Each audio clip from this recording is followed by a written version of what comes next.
Hey there guys, Ben Swann here and welcome to this episode of Disrupt, brought to you by our sponsor at benswann.com, Infidel Body Armor. I want you to check these guys out. Some of the best body armor you're going to find anywhere. And by the way, we've been warning you about this, but already we have new members of Congress who are claiming that they want to see bills passed that would limit the amount of body armor that any citizen can own. I want you to check out Infidel Body Armor before that starts to happen. Look at their product. They have absolutely, bar none, the best body armor you'll find anywhere. And if you use the promo code LIBERTY, you get 10% off. Check these guys out. If you're in the market for it, you can't do better than Infidel Body Armor. Now let's get to this week's episode of Disrupt. Here.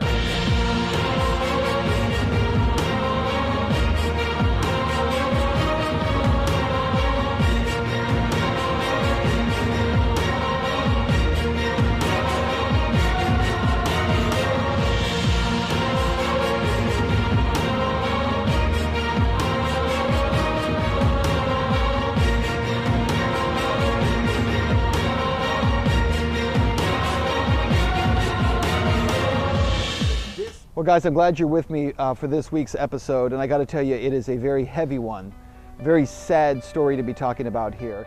David Crowley is a name that many people don't necessarily know. He certainly wasn't a household name, but he was an absolutely inspirational person in the liberty movement. David is the creator, the writer, the director, the force behind a movie project called Gray State.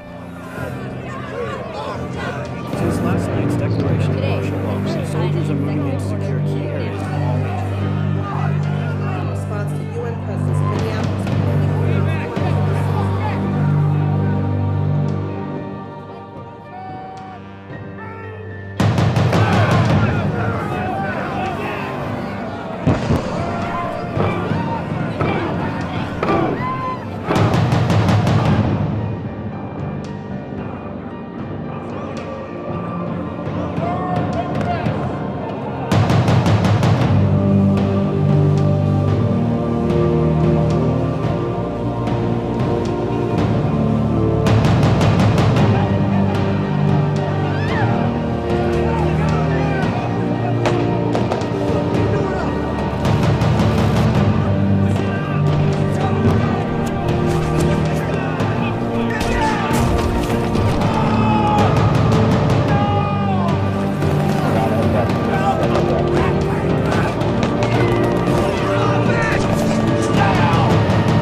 Gray State was without question a brilliant project. It was something that I personally had supported, and the folks at Gray State, quite candidly, had supported me in my Kickstarter efforts and my efforts to go as an independent journalist.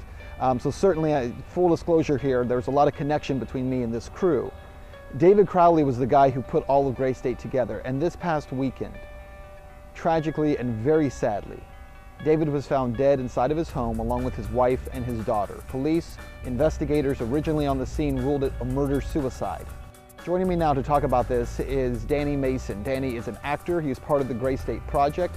He is also a creative partner in the project and a friend of David Crowley. And Danny, I'm glad that you're here with us. I know it's been incredibly difficult for you and for the rest of the folks associated with this project in what has to be a time where this news has been truly devastating. Catch us up.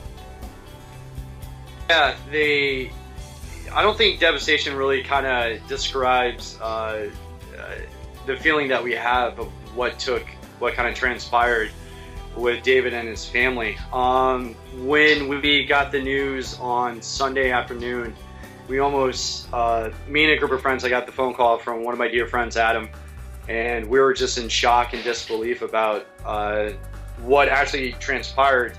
It wasn't until probably yesterday when everything really kind of started sinking in about what's really happened, because at that time it turned into almost containing fires with how the media starts spinning David's image on the press on it as being kind of a gun enthusiast, right-wing fanatic, conspiracy theorist, a vet who had PTSD that flew off the handles and murdered his wife and his daughter and then took his own life on it. And from how the media was spinning it and how we know David personally, we knew that this situation, there's so many layers to it that it's going to take time to kind of unravel it. because David was one of those very unique individuals that me and a lot of friends had the fortune of being able to be a part of his life. He was a private guy, but he was also very open. He was one of those incredibly smart individuals that when he would process or have these ideas that they would be coming through him almost like 1,000 miles an hour, and you would have to keep up. But he would get really frustrated because he would have to end up like dumbing himself down to really explain what he's trying to get across on it. And I say that in the context because a lot of people like that are insanely self-motivated, and especially artistically, and it's a really kind of hard level to balance when you're dealing with a regular society in general, and especially in the magnitude that with the success of just a simple concept trailer of Gray State and the topics, because they're such intense debated topics that a lot of people from activists to conspiracy theorists kind of latch onto, and they use it very much of a visual form for a spearhead for their ideology with it.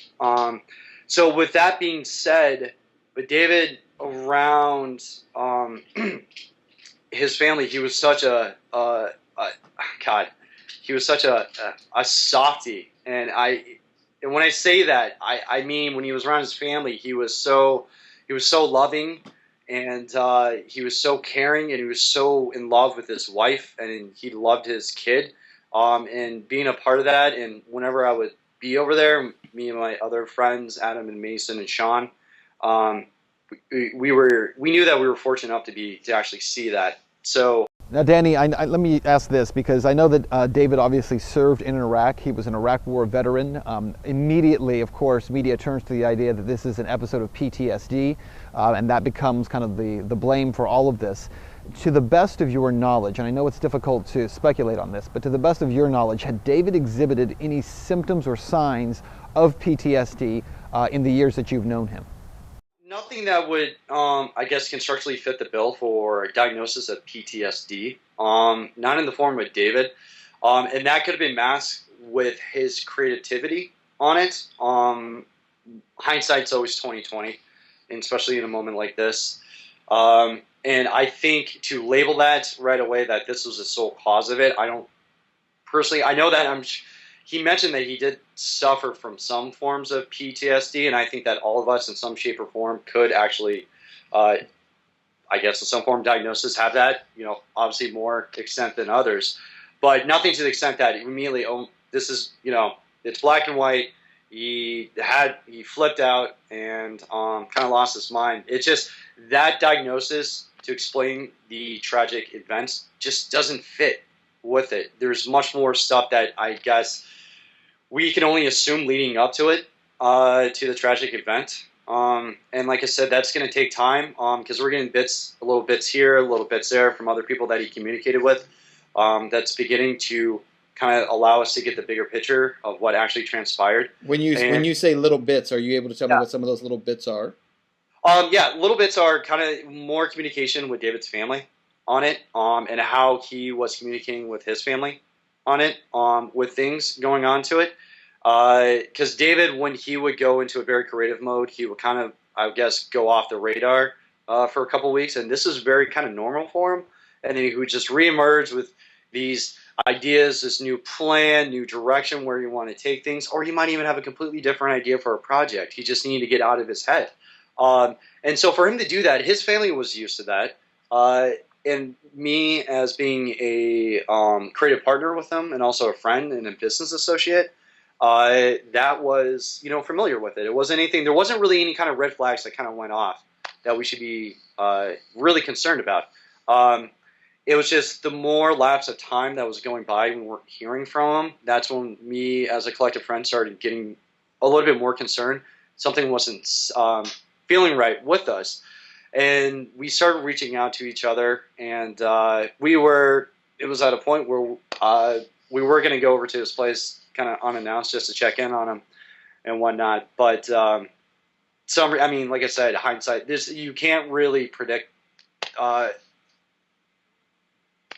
this sort of thing would have transpired like it did. Yeah. So Danny, you'll have to forgive my ignorance on this. My Yeah. understanding, and I could be a little bit off here, but my understanding is that when people suffer from PTSD, especially veterans when they come back, typically when symptoms of PTSD come up, they seem to cycle somewhat, and there are typically triggers associated with that. Just wondering if anyone had noticed anything that would indicate there was a PTSD trigger that was going off. I know that David was in a pretty exciting place in terms of the Gray State Project. And I don't know how much you can speak to that. I know we're being sensitive to that, but what can you say about that, where he was in this place and where the project was? I'm only going to be able to comment a little bit on things we're getting really excited for him for the amount of, because I guess he's taken the burden as being such a creative guy. He's also I don't want to say controlling, but his vision is so cut that he likes to have his hands in everything just to make sure he gets it done. So it's his structure is very militant on it. And this could have possibly been years of building up on it. I know one of the biggest things that he had to grapple with, and we discussed many of times kind of when we were creating the universe of Gray State, and like the major themes that we were playing with, was that we had a huge responsibility to present it in a manner that it wouldn't become a tool for some radical person to use it for justification on a tragedy or some point of violence with it. And that weighed heavy on his conscience. I know that. And it does with mine still to this day, and it will continue if in what will transpire with Gray State. And I know he dabbled with that, and he always never felt comfortable or felt good about the formation of the story that he was trying to tell. It was never good enough. There's always a lot of holes with it. But I know that he felt like he needed to carry the world and that burden on his shoulders, because people, when he went to like a Bilderberg rally and also the RNC, he became a symbol for hope and inspiration for a lot of people, and that could weigh a lot of pressure on an individual who's not used to being thrust into a public eye right away or into that kind of statute. So I know that was a lot of things going through his head, and he would wrestle with those themes a lot. But I know he had the ability to channel that fear and those insecurities into his characters of Gray State. With the direction of the script that he felt the most comfortable with on that. And I support him with it, because the characters that we came up with were a lot of the original ones, but he was going more daring with the subtext and the themes with it, which I supported. I thought it was great. That's why I was so passionate working with him, because he just did not want to make just another film.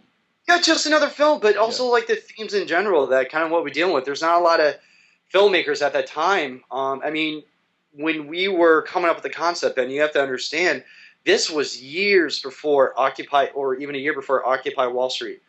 This was years even before Ferguson's situation and what's going on with that whole entire thing, and just where the state of the country's at right now. And that's why people looked at David as the kind of like almost prophet figure on that point. And that's a lot of that he had foresight into a lot of this. Yeah, I mean, we would sit, and what the thing that forged our friendship and our bond was that I'm a lover of history, and ancient history, and also American history. And I told him, and him being a combat vet, and I'm not a combat vet,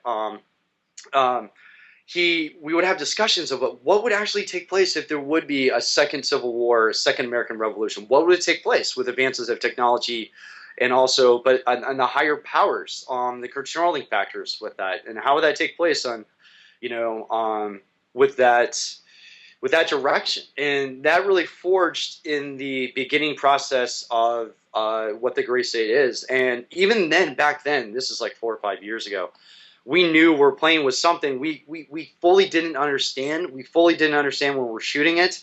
We fully didn't understand even like a year or two after the release of the trailer. We kind of really got a big glimpse when we went to Boston after it was 3 days after the Boston bombing. We were working with Oath Keepers and shooting some footage for the Gray State: The Rise documentary, where it really hit home what we were actually playing with and how much people invested and looked for it as a representation of their belief system on, like I said, in a medium form. And that's a lot of weight. And then you compound that stress of what David was trying to spearhead, taking this idea that's never been done and presenting it in a Hollywood fashion on top of that, and dealing with a lot of people who would, like to get their hands on it and influence it and also take it somewhere. Or David's worst fear was just going to that process, maybe potentially shooting the film, and then it just being in a nice little package sitting on a shelf, and that's it. And then he would let down, the hordes of fans that put us in the position that where David's at. And I've been lucky and fortunate enough to be a part of that. I mean, let me ask you about the investigation here. And again, I don't know how much you can say about it. We mentioned before that the initial reports here was that it was a murder-suicide. I have reports that some investigators may be calling this suspicious at this point. That may just be, people hoping that it's suspicious. But I'm hearing that it may be suspicious. And I also have heard that there is reports of a sliding door that was left unlocked. I don't know how much you can say about the investigation. I know you're following it closely. What can you tell us about that? The only thing I can confirm on right now is obviously the investigation's ongoing. I haven't seen the reports about it being suspicious on it. Until we get the full amounts, the full actual report from the police and what they've come to it, I haven't really, and from what we're getting from, like I said, from communication with the family and from some other individuals I'm not going to name, who are kind of coming forth with their own story, I'm just going to probably just stick to it as what the examiner said, as it being a murder-suicide at this point right now. Danny, let me ask you about this, because there is a report that's out now from, I believe it's Canada Free Press. And an interviewer who had Danny on a show says that, and this was back in 2012, so it was a little while ago, but says he had Danny on the show and he was talking to him pre-interview. And in that pre-interview conversation, he jokingly said something about, Danny, I hope you don't have any thoughts of suicide. And he was joking about it in reference to Andrew Breitbart dying and Michael Hastings dying, and just saying off the cuff, I hope that, essentially, I hope you're not killed over this project. And he says that David had responded to him and said that no, he had no feelings of suicide and he had no suicidal thoughts. And so they had talked about this prior to the interview. I'm just wondering if you've seen that report and if you can comment on that at all. That I can't comment because I don't know, and I don't totally, I'm not familiar with the interview on it, so I won't be able to comment on. That would be news to you. You weren't familiar with that conversation prior to. I'm not. No. I wouldn't. The only part of that conversation I would have been familiar with would have been on what would have taken place during the part of the interview. I know that knowing David, any point, of a suicide and the extreme of the tragedy doesn't, like I said, it doesn't, for us, it still doesn't make sense. Danny, I just want to ask you this. Did you guys ever have this conversation? And the reason I ask that is because, look, I've been asked this question many times before. A lot of people have asked me dozens and dozens of times, do you feel safe? Do you worry about being killed for what you're doing? They jokingly say, are you suicidal? And they don't say it making a joke out of suicide. They say it, in reference to Andrew Breitbart. They say it in reference to Michael Hastings. And they say, look, I hope that you are safe in what you're doing. And so they ask the question, you're not feeling suicidal, are you? I'm just wondering, did you guys ever have this conversation about him fearing for his life, feeling threatened? Is that a conversation about death that you guys ever had? We've had that conversation early on it, and this is when, but then there was a period when David started putting distance between his friends and his family on it, and that I know that he was going through a personal transition, and I don't know if he was battling a lot of the bigger pictures, questions on spiritualism and his placement within society and also as a filmmaker. So I don't know if that part, but the discussions that we had before, I know that he wouldn't be suicidal because David was one of the strongest guys I've ever met before in my life, not only intellectually, but just physically all around. When you think of alpha males, he was like to the T of that. So that's why, and like I said, for me to say that it was a suicide and dual murder, it's hard enough to actually have those words come out of my mouth. Do I truly believe that? I mean, I'm going to look at the reports. I'm very analytical. I know David, but at the same time, I got to look at the bigger picture and all the facts, and from the information that's coming in and what David was doing and kind of where he was emotionally at that time. Some of it is up to speculation because the contact with him became less and less in the course of a couple months ago, and that just wasn't me. It was his family and his friends on the same time. So he like was, I said, he was to some extent withdrawing. Yeah, well, he was withdrawn, but again, But that wasn't unusual. No, it wasn't unusual because I want to reinstate that he was coming up with a couple of new directions for what he wanted to proceed with Gray State. And when he gets in that mode, I just let him get in that mode. And I've been with him in that part of that mode when he gets kind of into the creative state. And it's one of those things you got to let him be, let him process, let him get all the things down that he wants to show you. So he's able to actually explain it to you fully without you asking questions. And then him becoming frustrated on it because, like I said, his mind works like 1,000 miles an hour and everything. So, and also with that, it's just that with the news and everything, and I can see how getting that news out and people relating that I'm not suicidal, and with a lot of people who are within the world of conspiracy and saying that he was, outed by the government.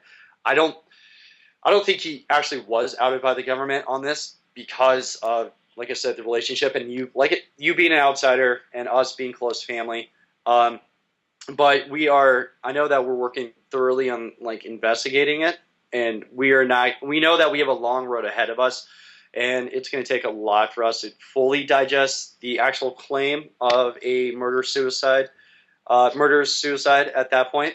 So, yeah, until I get all the facts in, and I know that his family feels the same way, and I know his close friends feel the same way. Like everybody else, it still doesn't sit right because we don't want to believe it in it, and but we just don't want people to do anything stupid on it and use it for a justification for some other tragedy. Danny, as we wrap up here, and I thank you so much for your time and for this conversation today.